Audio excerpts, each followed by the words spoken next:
Hello everyone, welcome back to podcast Jagungan Jogoroso Pituturan. Kali ini kita akan membahas seputar hal yang cukup unik dan tidak pernah dan bahkan jarang kita temui. Kita akan membahas tentang bagaimana menanggapi realitas kehidupan ini dengan kacamata filsafat. Dan ini memang sangat jarang sekali karena bagian orang-orang lain itu melihat realitas sosial itu dengan kacamata ekonomi, politik dan segala macamnya. Dan ini cukup baru sekali dan bahkan saya tidak sendirian. Saya ditemani oleh sahabat saya, teman saya, bahkan mentor saya mungkin di bidang filsafat. Saya bersama dengan Mas Indra. Gimana Mas kabarnya Mas? Alhamdulillah sehat sentosa. Sehat untuk saya. Bu Faruk gimana kabarnya? Alhamdulillah saya mau gitu. Gimana nih Lebaran kemarin? Alhamdulillah banyak sensasi yang sangat berbeda ya, karena pergerakan sosial mulai terbuka dengan luas. Gitu. Jadi tali silaturahmi kita dengan saudara, kerabat, kawan dan lain-lain mulai enak dan renyah untuk kita sajikan. Saya langsung masuk pada inti kesampaian saja terlebih dahulu. Oke, siap. Bagaimana ketika di rumah sampean itu menjawab persoalan-persoalan keluarga itu dengan kacamata filsafat. Contoh, kapan nikah gitu? Atau kapan lulus gitu? Iya. Itu memang pertanyaan yang sangat genit ya. Sangat imut sekali bagi pemuda, apalagi di rate umur 20 ke atas. Mahasiswa-mahasiswa saat ini. Tapi sebelum saya menceritakan kondisi, saya membaca keadaan diri saya di rumah ataupun di lingkup sosial di daerah saya, ada yang menarik di ruangan ini yang saya harus ucapkan dan ujarkan. Gimana? Ruangan ini sangat filosofis. Gitu ya. Karena satu hal yang saya ingin sampaikan, Mas Bro. Jagongan menjadi pusat komunikatif, dialogis antara satu manusia dengan manusia lain. Mungkin filsafat yang lumayan kuno ya, Abah Sokrates itu. Apa Sokrates? Dulu untuk mengkomunikasikan hal-hal yang memang itu menjadi keresahan, kegalauan dalam dirinya, dia harus mencari orang-orang yang jagongan di kota-kota Athena. Saat ini tidak. Jagongan yang ada di kota Malang memfasilitasi kita untuk berfilosofi tentang kehidupannya. Lengkap dengan kopi, rokok, dan lain-lain. Tapi rokoknya sendiri. Iya. Gitu. Jadi ya, saya lanjutkan perihal masalah pertanyaan Anda tadi, perihal tanggapan saya melihat realitas yang dimana sangat dinamis berkembang, lebih khusus di circle terdekat saya itu keluarga. Beberapa pertanyaan-pertanyaan sederhana, yaitu masalah menikah, terus kapan saya harus menjadi orang yang dia cita-citakan dan lain-lain. Itu bagi saya dalam filsafat satu hal yang kita harus tahu. Filsafat itu menjadi keruntuhan cara berpikir melihat kebenaran. Itu yang pertama. Jadi filsafat bukan suatu aliran bagi saya, tapi filsafat itu adalah metode. Kalau aliran, filsafat itu bisa menjadi mazhab. Betul, dalam kehidupan saya. Atau menjadi contoh aliran liberalisme, aliran filsafat stoa, aliran filsafat posmo dan lain-lain. Banyak hal tentang filsafat. Tapi kita kalau menjadikan filsafat sebagai metode untuk membedah satu realitas kebenaran yang dianggap benar, karena satu hal kenapa filsafat sangat penting di era saat ini, wabil khusus para pemuda, kita tradisi dan kebudayaan kita adalah feodal. Tradisi dan kebudayaan kita adalah feodal. Feodal itu membekas menjadi mitologi-mitologi, mitos-mitos. Masyarakat kita terjebak dalam mitos-mitos. Ya kan, apalagi di desa. Iya, betul. Di kalangan-kalangan orang-orang petani dan lain-lain. Contoh, melihat mitos ini, orang menerima kebenaran tanpa harus diobservasi, dianalisis, langsung ditelan. Betul. Tapi hadirnya filsafat ini membuat hal kacamata atau paradigma cara berpikir yang berbeda. Dari mitos berganti menjadi logos. Jadi apa yang dianggap kebenaran atau yang dianggap realitas, yang dianggap benar oleh masyarakat, itu tidak boleh dianggap benar secara langsung tanpa adanya penggunaan daya rasionalitas dari kita. Jadi bagi sampean ketika orang-orang rumah itu menanyakan, sampean dari perantauan pulang kampung ke rumah, menanyakan tentang kapan nikah, kapan lulus, dan segala macamnya, itu adalah mitos, pertanyaan-pertanyaan mitos. Mitos, karena itu tumbuh di tengah-tengah masyarakat. Tengah-tengah masyarakat yang gimana dari pembicaraan satu lawan satu dan lain person to person dari masyarakat itu membekas terhadap mindset dari keluarga kita untuk menilai diri anaknya agar sesuai dengan diri masyarakat yang diobjekkan sebagai masyarakat yang identik dengan kesuksesan, dengan nikah dan lain-lain. Bagi saya nikah adalah pilihan hidup. Gitu ya. Iya kan? Karena lautan makna dalam nikah itu kan kita harus terjemahkan dengan sesuai apa yang kita alami gitu.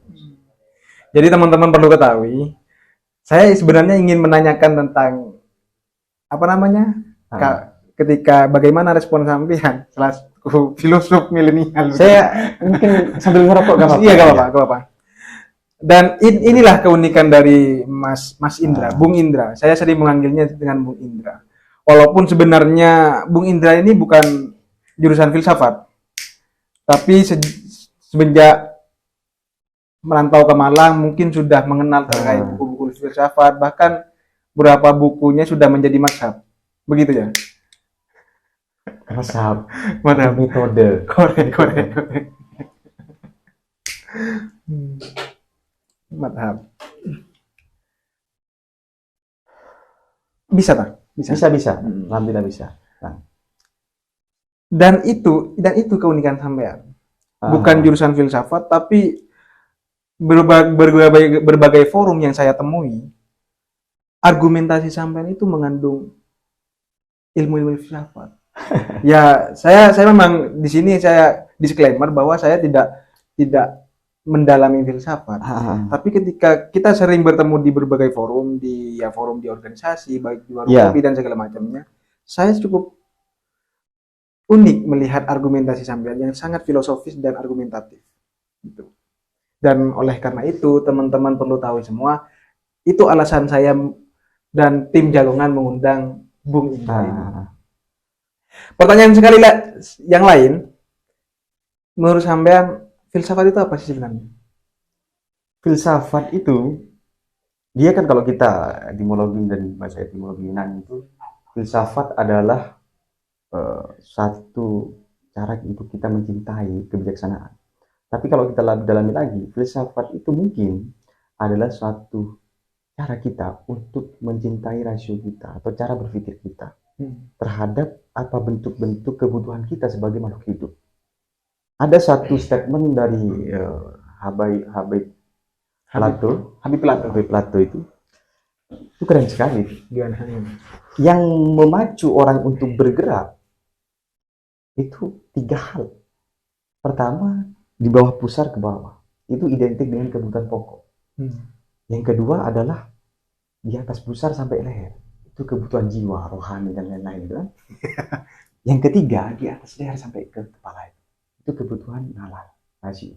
Nah, pada saat ini, kita bisa melihat nih, apakah kita lebih dominan terhadap yang mana dalam 3 hal ini? Apakah kebutuhan pokok, atau kebutuhan jiwa, atau kebutuhan halal? Untuk kita bisa menelisik itu lebih dalam lagi, kita harus berfilsafat bagi saya. Berpikir sampai akar-akarnya. Berpikir sampai akar-akarnya itu melihat realitas itu jangan satu sudut pandang, tapi dengan pandangan-pandangan yang lain, multi perspektif. Agar kita bisa merangkul berbagai dimensional kehidupan yang sangat kompleks, apalagi sangat luar biasa speed perkembangan sains atau ilmu pengetahuan di era digital ini. Agar kita melihat informasi ataupun melihat fenomena, peristiwa, itu tidak bisa langsung menyimpulkan itu dengan sampangan. Nah, kita punya metode berpikir. Contoh Mas Faruk atau Bung Faruk, kita sering alami saat ini kan pemuda-pemuda atau kalangan kaula muda yang ada di Kota Malang hampir terjebak bagi saya terhadap dunia konsumerisme. Konsumsi, ini konsumsi. Tanpa memikirkan nilai guna dan nilai tukar. Katakanlah seperti kopi ini. Kopi. Semuanya hanya terobsesi bagaimana cara dia meminumnya, bukan bagaimana cara dia membuatnya. Salah satunya itu. Tapi lebih kita sederhanakan lagi agar kita bisa coba bongkar sedikit. Situasi di dunia sosial saat ini itu tergantung terhadap kontenisasi kehidupan. Ya kan? Kontenisasi kehidupan. Salah satu kontenisasi kehidupan yang paling marak itu ada di gawai. Gawai sebagai akses media komunikasi semua makhluk hidup yang ada di dunia era saat ini.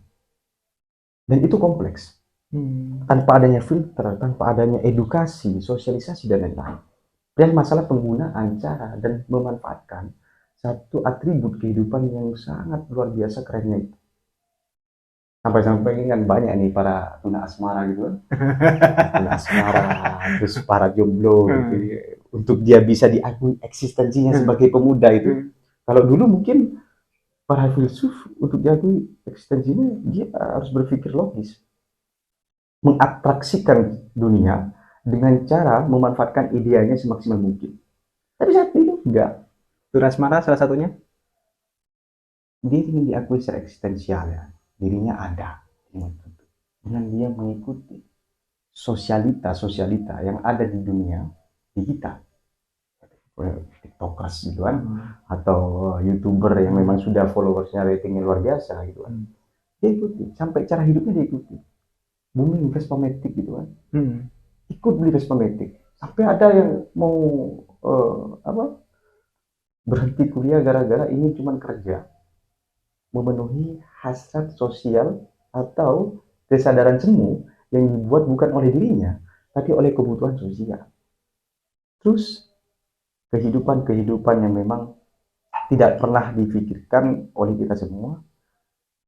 Konten itu lahir dari kepentingan finansial, kan begitu? Ya betul. Finansial. Dan kita tidak memungkiri bisa saja itu finansial yang edukatif atau finansial yang memang itu menjadi pemasukan dari suatu maksud adanya konten itu. Kita pikirkan contoh boomingnya suatu narasi dari dunia digital bahwasanya cantik itu harus skincare. Sampai begitu. Ganteng itu harus looknya itu look para anak-anak senja dan lain-lain. Atau gawainya kayak kalian itu harus iPhone dan lain-lain. Itu kan semu. Karena sifatnya nilai tukar. Nilai tukar. Kenapa itu ada? Karena setiap kehidupan kita selama 24 jam satu hari itu lebih dominan dikuasai oleh Media sosial. Iklan, Shopee, Lazada itu kan. Terus Instagram dan lain-lain. Tanpa kita pernah untuk mengakrabi diri kita sendiri terhadap kebutuhan kita terhadap dunia sosial. Apakah pilihannya? Apakah kita harus dipengaruhi oleh dunia sosial kita atau kita yang mempengaruhi dunia sosial kita? Dua. Pilihannya dua berarti, berpengaruh atau terpengaruh? Terpengaruh.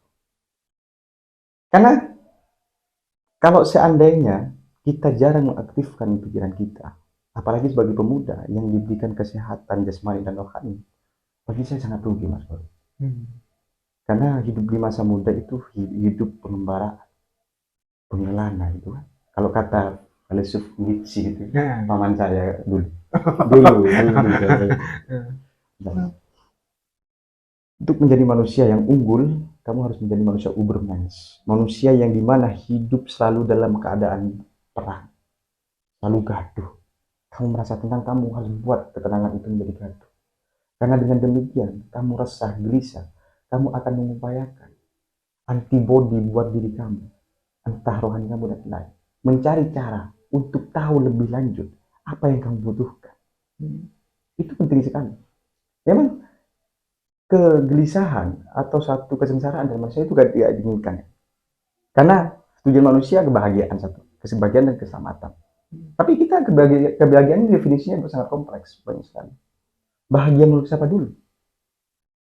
Kalau dominannya bahagia menurut TikTok, bahagia menurut IG, Instagram, bahagia menurut Shopee, dengan shopping yang terus tidak pernah terakumulasi maksud dan tujuannya, bagi saya dia terlalu eh, naif untuk berbicara realitas. Karena satu, dia tidak sudah mementingkan dirinya, kebutuhan pribadinya.